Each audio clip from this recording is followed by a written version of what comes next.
দৌলতদিয়া রাজবাড়ির স্টাফের ভিতরে গ্যাঞ্জাম হওয়ার কারণে রাস্তা আজ বন্ধ। রাজবাড়িতে আমাদের একটা ড্রাইভার একটা কন্ট্রাক্টরের মারি খুব হাত ভাঙিতেছে, খুব ফ্যাকসে করে, তার কারণে বিচার না হলে পারে আমরা দৌলতদিয়া রাস্তায় গাড়ি চালাবো না কেউ। কুষ্টিয়া দৌলতদিয়া কুষ্টিয়া ঢাকা যে গাড়িগুলো চলে দৌলতদিয়া রোড হয়ে, এখানে লোকাল সার্ভিস আছে। লোকালের এক গাড়ির আমাদের গাড়ির স্টাফের সাথে রাজবাড়ি স্টাফের খোকসাতে একটা গণ্ডগোল হয়, এখানে হাতাহাতি হয়। এই হাতাহাতিকে কেন্দ্র করে তারপরে এটা চলে যায়, তারা মনে করছে একে পর্যন্ত শেষ। কিন্তু রাজবাড়ি যাওয়ার পরে আমাদের ওই গাড়ির স্টাফকে নামায় বেকায়দা মারধর করে, যার কারণে ওই একজনের হাত ভেঙে যায় আর একটা শ্রমিক মাথাটা সব কেটে যায়। তাকে হসপিটালে নিয়ে যায়, তাকেও চিকিৎসা দেয়। দেওয়ার পরে ওই গাড়িসহ ওই স্টাফ যখন কুষ্টিয়াতে চলে আসার পরে টার্মিনালে আমাদের যারা শ্রমিক আছে স্বভাবতই মার খেলে যাওয়া হয় শ্রমিকদের মধ্যে উত্তেজিত।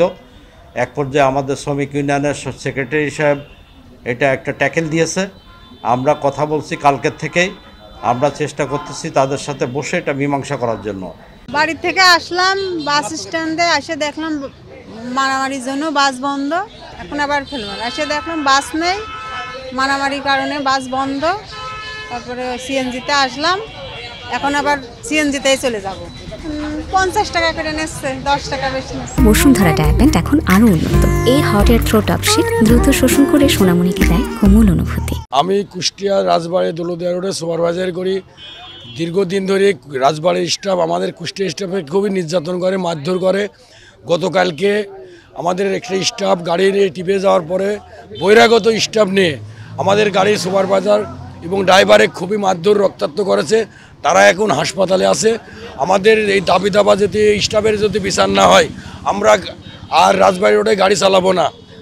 যতদূর বিচার না হবে ততক্ষণ আমাদের গাড়ি বন্ধ থাকবে কুষ্টিয়া জেলা রাজবাড়ি রোড। এখন আমরা একত্রিত হয়েছে যে তারা যেহেতু মারছে তারাই আসে। এর আগেও যখন এরকম মারামারি হয়েছে আমাদের লোক মারলে আমরা যাই মীমাংসা করে আসি। যেহেতু তারা মারছে তারা আসবে, কিন্তু সকাল থেকে আমরা এক জায়গায় মালিক সমিতি 2টা এবং শ্রমিক ইউনিয়ন বসে কথা বলছি। রাজবাড়ি ভয় পাচ্ছে আসতে, আমরা আশ্বস্ত করছি কিন্তু তারা তারপরেও ভয় পাচ্ছে। আমাদের ঢাকার গাড়ি সচল আছে, কিন্তু এই লোকাল গাড়ি যেগুলো দৌলতদিয়া চলে এবং পদ্মাগড়ায় একটা সার্ভিস চলে, এগুলো বন্ধ আছে। তা আমরা চেষ্টা করতেছি যে তারা আসলে দ্রুতই আমরা এটা সমাধান করব। সকাল থেকে এই চেষ্টাই আমরা করে যাচ্ছি।